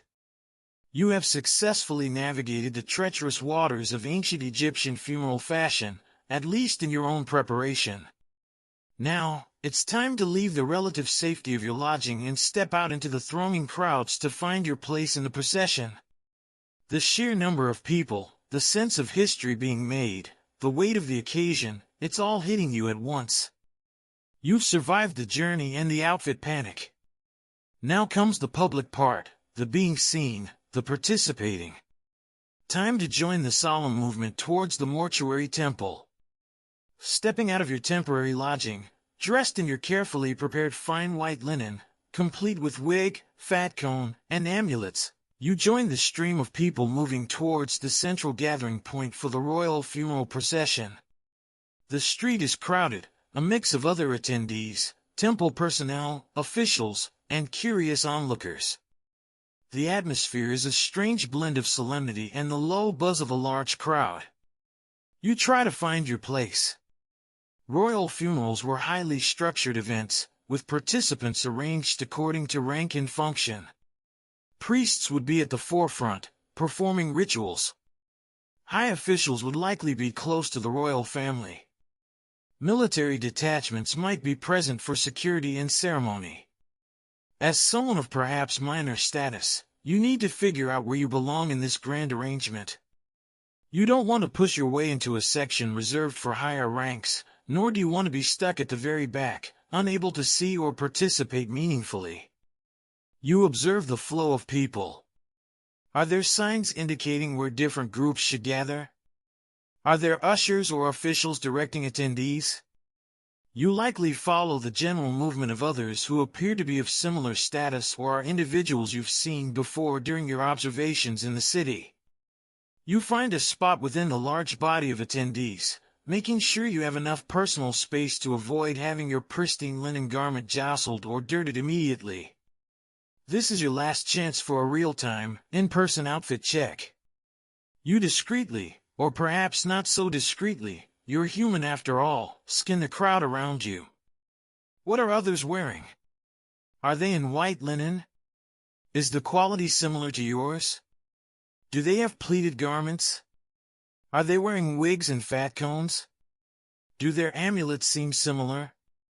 You feel a wave of relief as you observe that many, if not most, of the formal attendees are indeed wearing clean, high-quality white or natural-colored linen garments. Okay, you got the color and fabric right. You see other people with wigs and yes, there are fat cones. Phew! You're not the only one balancing melting animal fat on your head. You notice variations in the fineness of the linen and the complexity of the pleating, which likely reflects different levels of wealth and status. Your outfit seems to fit somewhere in the middle range of the formally dressed attendees, not the absolute finest, most sheer linen worn by the highest elite, but clearly not the coarse stuff of everyday laborers. You look appropriate for someone of respectable but not top-tier status. Success. The intense outfit anxiety begins to recede, replaced by the more generalized stress of being in a large crowd and participating in a major state ritual. You adjust your stance, trying to look composed and appropriately somber. You are here to mourn the departed Pharaoh, to witness their journey to the afterlife, and to be seen doing so respectfully. Your appearance is your public statement of respect and participation. Mainstream historical fact: royal funeral processions were grand public spectacles designed to emphasize the power and divinity of the deceased pharaoh and the continuity of kingship. They involved large numbers of people, ritual objects, and likely spanned a considerable distance between the palace or a temporary holding place, the mortuary temple, and the tomb. The sheer scale was intended to awe and impress. As you stand waiting for the procession to begin, you might hear the chanting of priests in the distance, the rhythmic beat of drums, or the sound of trumpets. The air might be filled with the heavy scent of incense, myrrh and frankincense being burned as part of the purification and offering rituals. The sensory details of the event start to impress themselves upon you. The heat, the dust, the smells, the sounds, the visual spectacle of the gathered crowd and the officials in their regalia. A quirky tidbit you might notice: amidst the formally dressed attendees, you might see groups of professional mourners, their appearance deliberately disheveled, tearing their clothes, perhaps smearing themselves with mud or ash, and wailing loudly.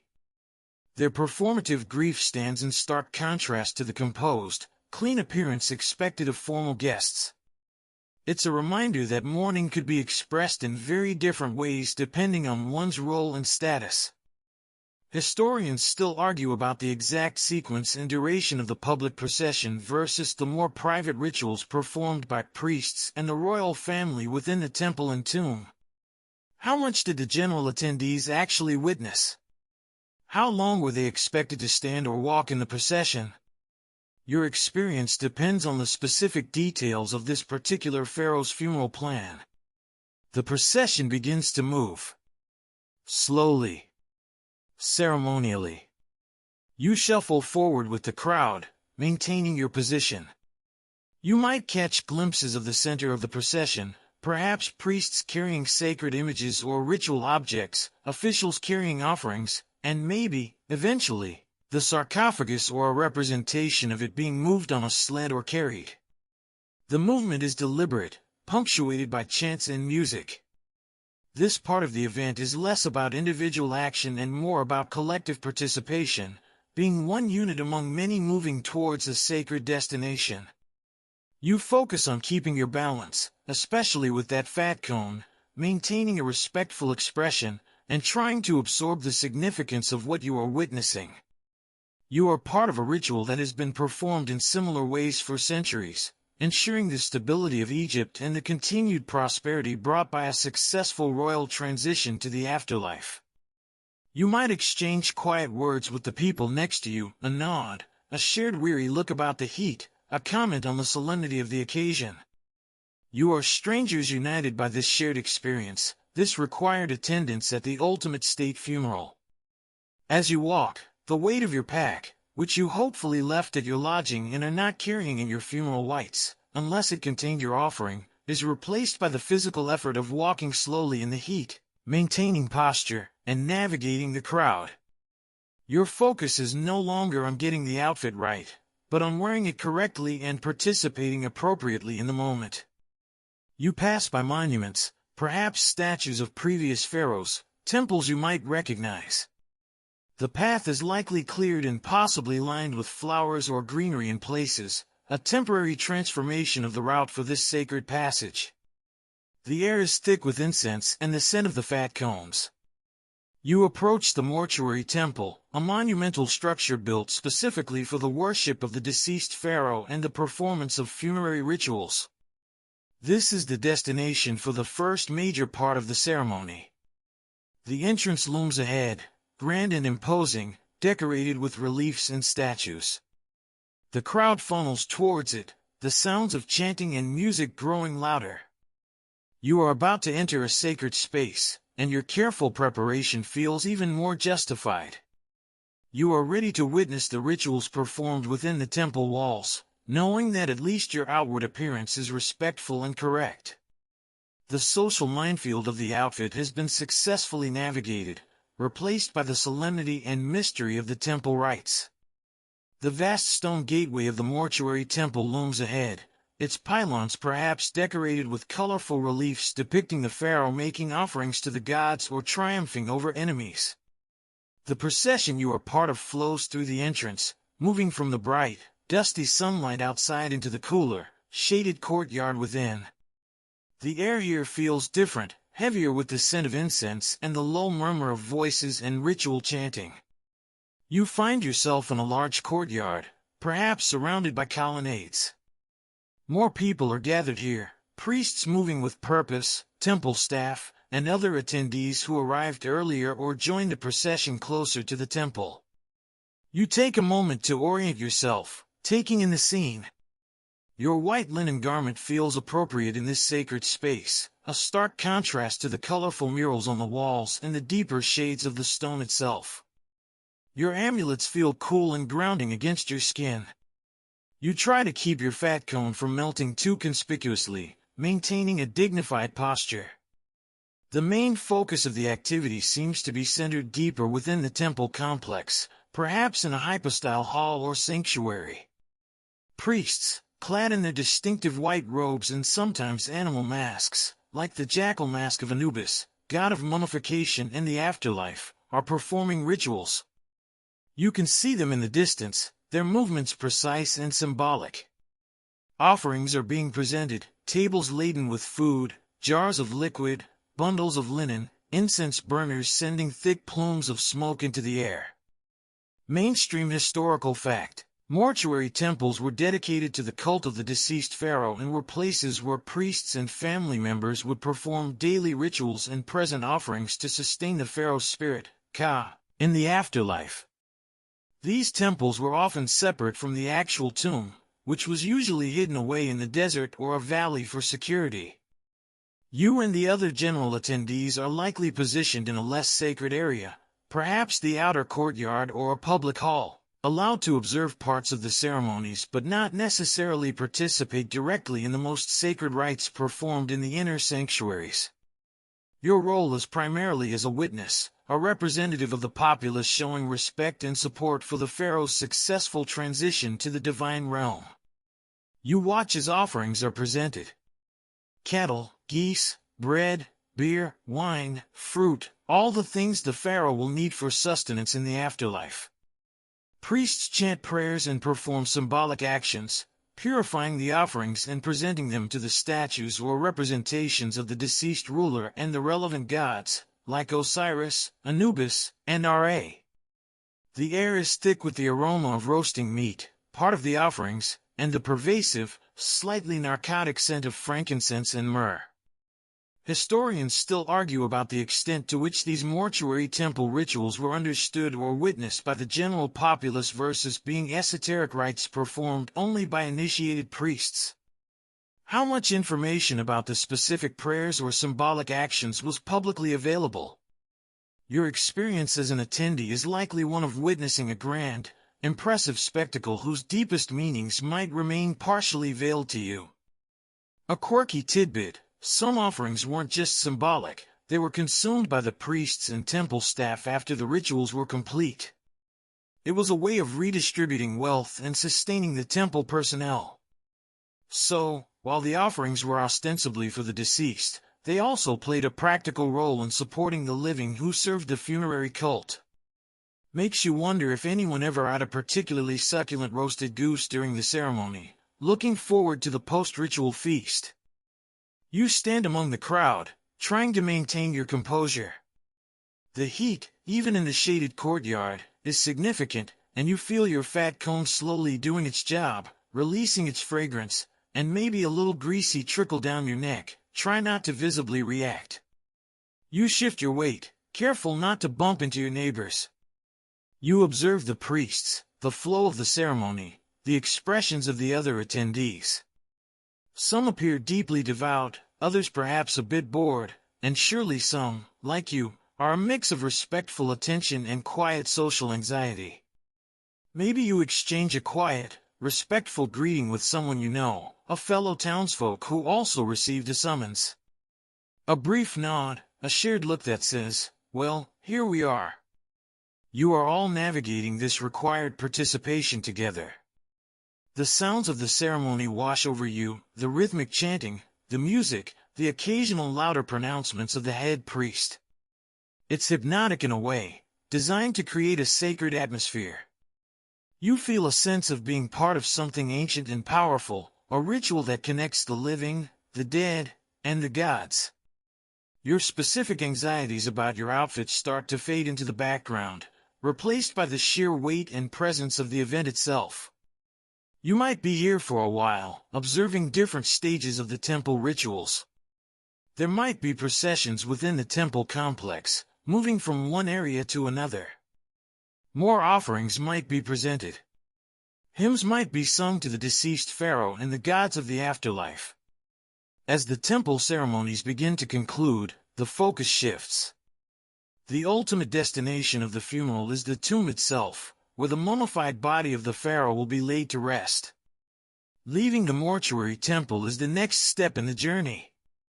The atmosphere might change slightly, from the ordered ritual of the temple to a more direct, solemn movement towards the final resting place. You gather your composure, adjust your slightly melted fat cone, and prepare to join the next stage of the procession. The energy of the crowd shifts from passive observation to movement. You are heading towards the valley, or the area where the tomb is located. The journey from the mortuary temple to the tomb, especially if they are some distance apart, as was common in the New Kingdom, for example, with temples on the Nile bank and tombs in the Valley of the Kings, would be the final, most direct path to the burial site. It is the culmination of the entire funerary process. You follow the flow, stepping back out into the heat and dust, moving towards the sacred mountain or cliff face where the tomb entrance awaits. Your white linen, somehow, has remained relatively clean through the journey and the temple ceremonies. One minor victory in this epic day. Leaving the mortuary temple, you rejoin the procession as it makes its way towards the royal tomb. If the temple was on the fertile land near the Nile, the tomb is likely situated further west, in the arid desert cliffs, the west being the symbolic direction of the land of the dead, where the sun sets. This transition from the green land of the living to the stark, rocky land of the dead is a key part of the ritual journey.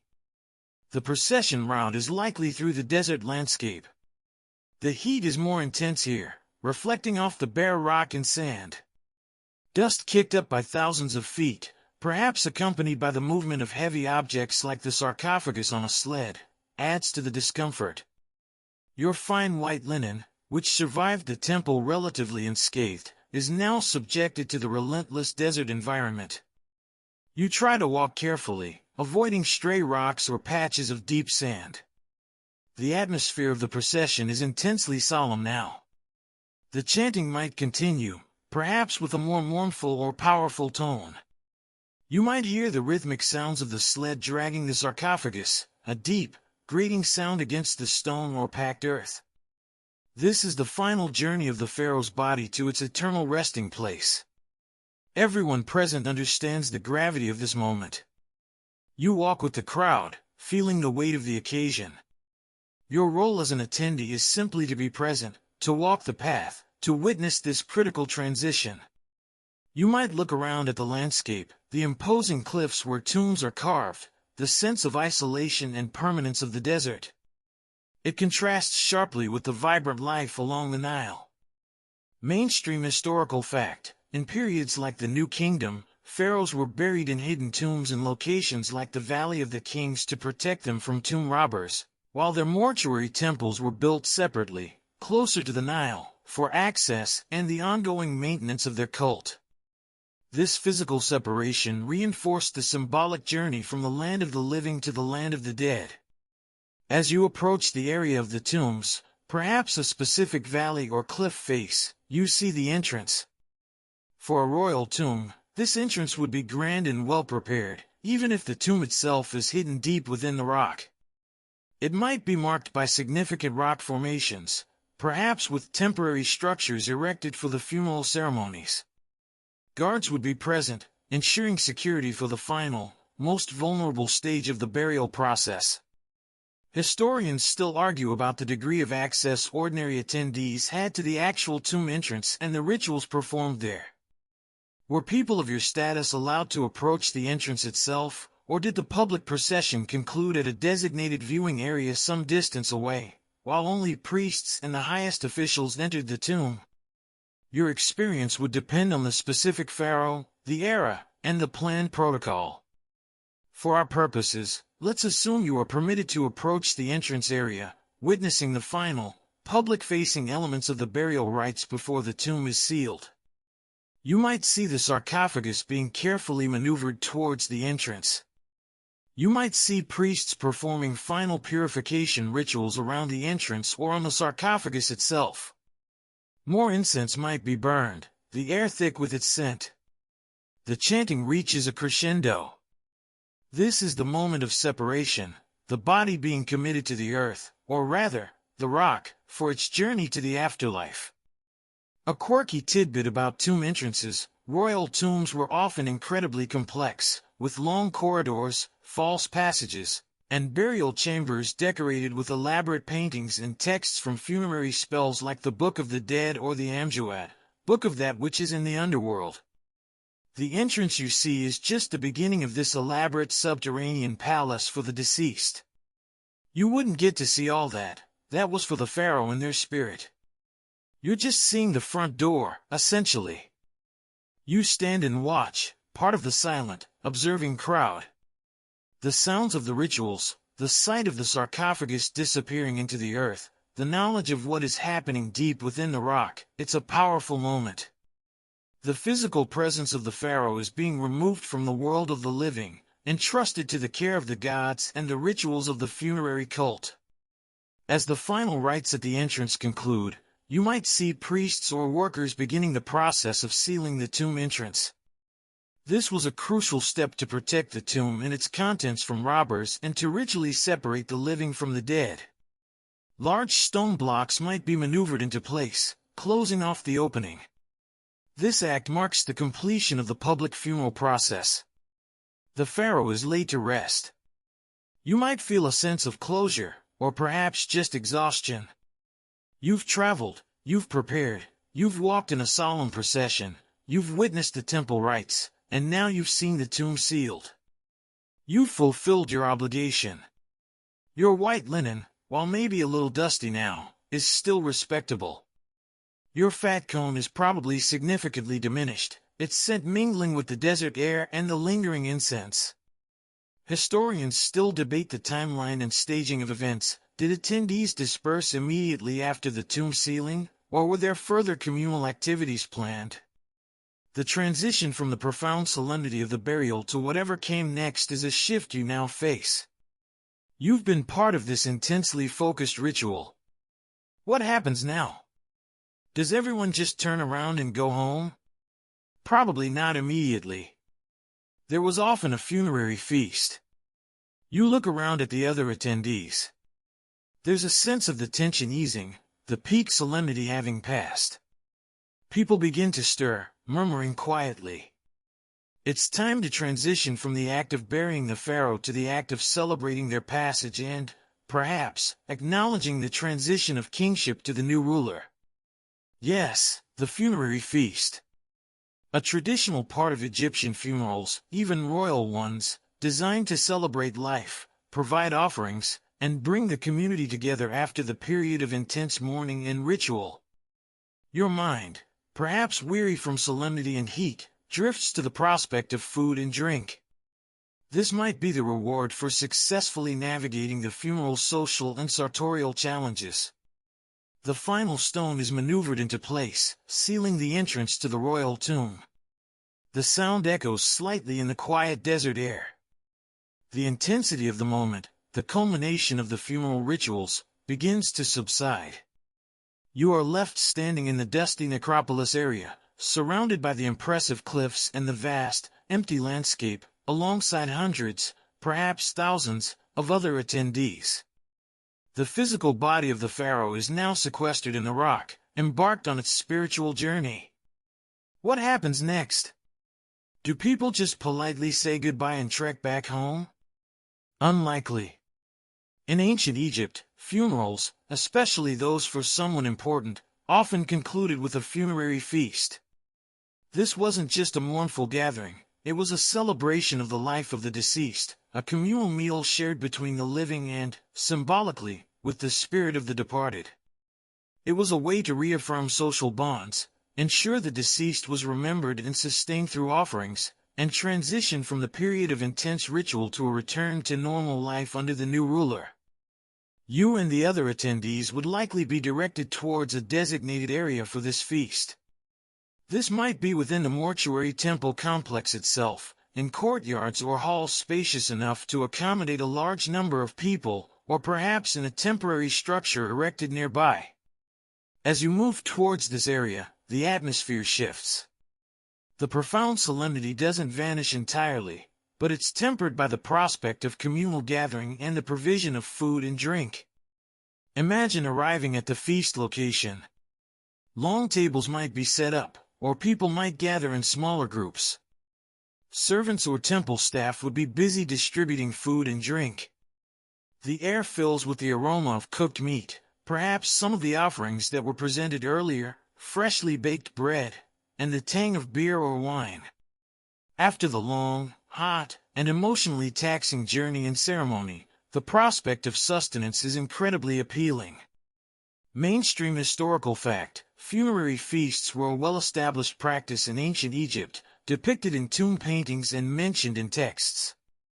They were considered a vital part of the funerary cult, ensuring the deceased's well-being in the afterlife and maintaining the connection between the living family/community and the departed spirit. You find a spot and are offered food and drink. The quality likely varies depending on your status, perhaps finer cuts of meat and better quality beer/wine for those higher up the social ladder, and more basic provisions for others. But there is food, and there is drink. You eat, perhaps more quickly than is entirely dignified, having built up an appetite during the long day. The food tastes good, simple but satisfying. You sip your beer, which is likely thick and nutritious, more like liquid bread than modern beer. As you eat, you can chat more freely with those around you.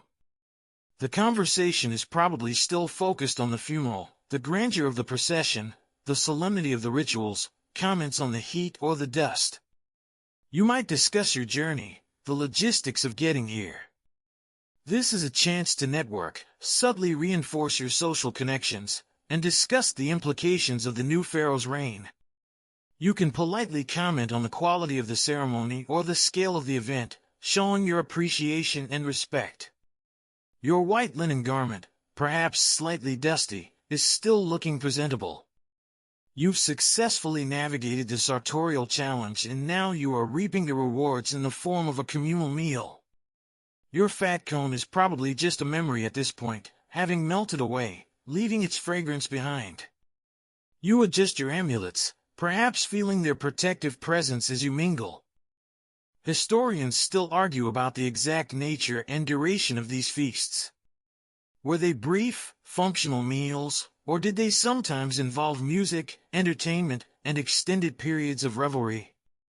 While the overall occasion is solemn, ancient Egyptians also knew how to enjoy themselves, and feasts were often accompanied by music, harps, lutes, drums, and sometimes dancers or acrobats, even at funerary gatherings.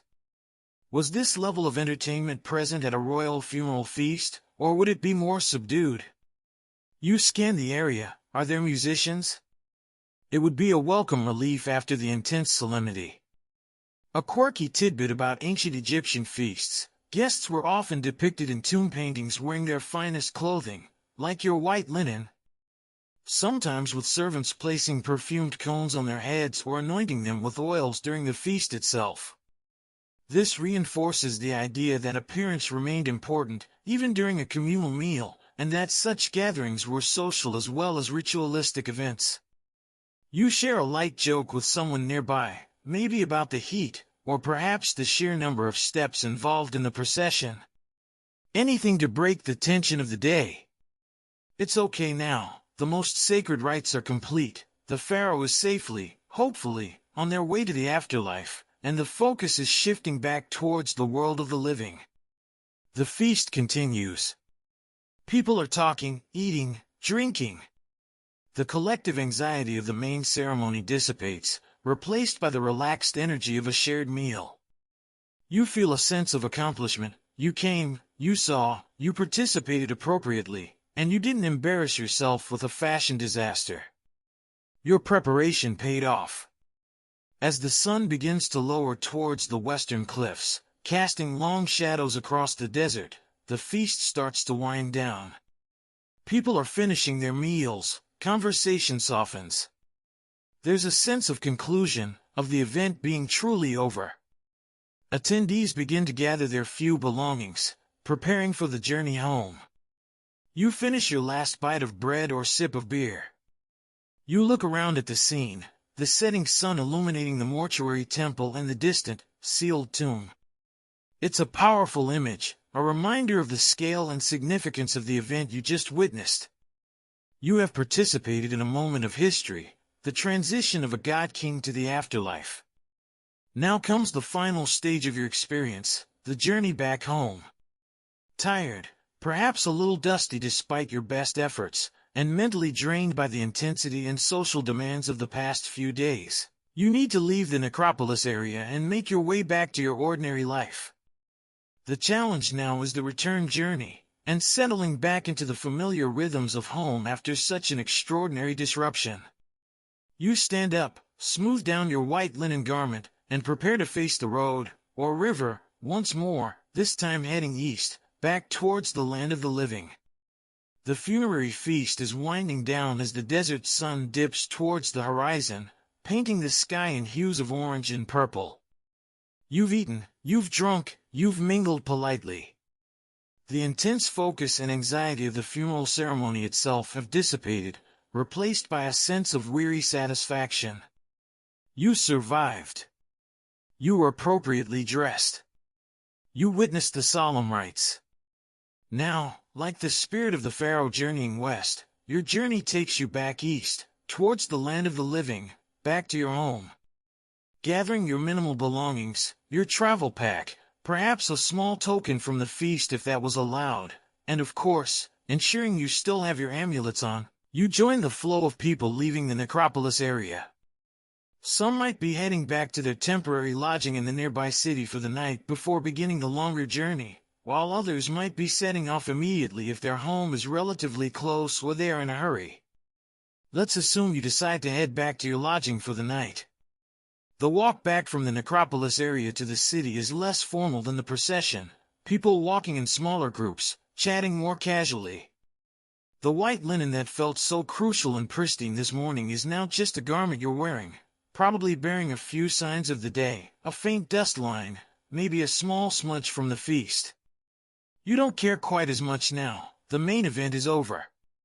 You arrive back at your basic lodging. It feels familiar, slightly cramped, but blessedly private after the crowds of the day. You carefully take off your funeral attire. Despite your best efforts, it will need cleaning. Fine linen is delicate and requires care. You fold it gently, preparing it for the journey home and a future washing. Your travel clothes feel comfortable and familiar as you change. The evening in the city is probably still relatively busy, though perhaps less intensely focused than before the funeral. There might be some continuing activity related to the funerary cult or the transition of the new reign, but for you, the attendee, the main obligation is fulfilled. You can find some food if you didn't eat enough at the feast, maybe get a slightly better night's sleep than you did on the boat or the first night in the inn. The next morning, you begin the journey home. If you traveled by boat, you head back to the harbor, hoping to find passage on a vessel heading back towards your region. The journey will be similar to the trip here, days spent on the river, watching the banks slide by, enduring the heat and the shared space. This time, however, there's no looming anxiety about an impending, high-stakes event. You can relax a little, as much as one can relax on a crowded ancient Egyptian riverboat. You might chat with fellow travelers who also attended the funeral, sharing impressions, stories, perhaps even a light joke about the fat cones or the length of the procession. You are all members of an exclusive club, those who successfully navigated the royal funeral. Mainstream historical fact: journeys by river or land could be slow and arduous, subject to natural conditions like wind, or lack thereof, river levels, or simply the pace of your animal or boat. A trip that might take a few hours today could easily take several days or even a week or more in ancient Egypt. Patience was a necessary virtue for travelers. During the journey home, you might reflect on what you witnessed. The sheer scale of the mortuary temple, the solemnity of the rituals, the power of the priesthood, the weight of the sarcophagus, the finality of the sealed tomb. It's a reminder of the pharaoh's immense status and the complex religious beliefs that underpinned Egyptian society. You also think about your own experience, the initial panic, the scramble for appropriate attire, the anxiety of the journey, the relief of blending in, mostly, at the ceremony. Historians still argue about the long-term impact of witnessing such grand state rituals on the average Egyptian citizen. Did it reinforce their faith in the divine kingship and the cosmic order? Did it breed resentment at the immense resources poured into the death of one man while they struggled with daily life? Did they feel a genuine connection to the deceased pharaoh, or was it purely a mandated obligation? Your personal feelings are probably a mix of all of the above. It was impressive, yes, but also inconvenient, expensive, and stressful. A quirky tidbit you might observe on the way home: as you travel away from the major city and necropolis, the volume of traffic on the Nile might decrease. You return to seeing more local boats, farmers, and fishermen, the rhythm of everyday life asserting itself again, a contrast to the concentrated flow of people you experienced on the way to the funeral. Your carefully packed funeral outfit travels with you, a tangible reminder of the experience. It's no longer a source of anxiety, but a souvenir, a garment now imbued with the memory of the event. You might keep it carefully cleaned and stored, perhaps wearing it for future formal occasions, though hopefully none quite as stressful as a royal funeral. The journey home is less about anticipation and more about decompression. You're returning to the familiar, leaving behind the extraordinary. The landscape, the sounds, the smells, they gradually shift back to the norm of your region. The sun is no longer just a source of heat during a solemn procession. It's the familiar sun that ripens your crops or warms your market stall. As you get closer to your home area, you might feel a mix of relief and fatigue. You've been through quite an ordeal, both logistically and socially. The thought of your own bed, your own food, even if it's just your everyday fare, and the simple routine of your life is appealing. You arrive back in your village or town. It feels blessedly normal. You make your way back to your home. Unlocking the door, you step inside. The air inside is familiar, quiet. You're back. The adventure, the stress, the grandeur of the royal funeral is over. You've done it. You navigated the treacherous waters of ancient Egyptian social etiquette and funeral fashion. You survived. And you didn't mess up your outfit. Now, the final act. Unpacking, cleaning that precious linen, recounting the tale, perhaps selectively omitting the outfit panic, to anyone who asks, and finally, resting. The journey took its toll, the event was draining. You need to unwind, to let the dust settle, both literally and figuratively. The experience is over, but the memories, and the slightly less pristine white linen garment, remain. It's time to put the whole thing behind you and finally, truly relax. You're back. The door is closed, the sounds of the city or village fade, replaced by the quiet hum of your own home. You made it. The long journey, the crowded lodging, the intense ceremonies, the outfit anxiety, it's all behind you now. The air in your home smells familiar, perhaps a bit stale from your absence, but yours. You set down your travel pack with a sigh of relief. It feels lighter now, primarily holding your travel clothes and that carefully wrapped funeral garment. The first order of business, after perhaps collapsing onto a stool for a moment, is to deal with the remnants of the journey and the event. You unpack your travel clothes, probably tossing them aside for a thorough washing later. Then, with a sense of ceremony, you retrieve the wrapped parcel containing your fine white linen. You carefully unwrap it, laying it out. You examine it critically. Yes, there's a faint layer of dust, perhaps a tiny smudge near the hem, and the crispness of the pleating might be slightly softened, but overall, it survived. It's still a beautiful piece of fabric, a far cry from the rough linen you usually wear. You brush off what dust you can with your hand. Now comes the task of cleaning it. Fine linen is delicate. You can't just scrub it roughly. It requires careful washing, probably by hand, using a gentle cleaning agent derived from natron or plant ashes. Then comes the drying, ideally stretched out in the sun to maintain its shape and brightness, and finally, if you're ambitious and want to restore that formal look, repleating. Remember the effort it took the tailor? You'll need to replicate that somehow, using heat and pressure, perhaps pressing the damp linen into molds or carefully folding and weighting it. It's a labor of love for a garment meant for special occasions. This outfit isn't just clothing anymore, it's an artifact of your experience, a symbol of your successful navigation of a major social and religious event. Historians still argue about the specific methods used for pleating fine linen and how permanent these pleats were. Were they set using starch or resin? Were they redone after every washing? The process was clearly labor-intensive, adding to the value and status of pleated garments. Your task of restoring your outfit gives you a small, practical insight into the effort involved in maintaining such attire in ancient Egypt. While you work on cleaning and restoring your outfit, your mind drifts back to the events. The overwhelming size of the crowds, the steady rhythm of the procession, the intricate rituals in the mortuary temple, the finality of the sealed tomb. And the feast, of course, the welcome relief after the solemnity. You think about the fat cone. Did anyone actually see it melt and drip?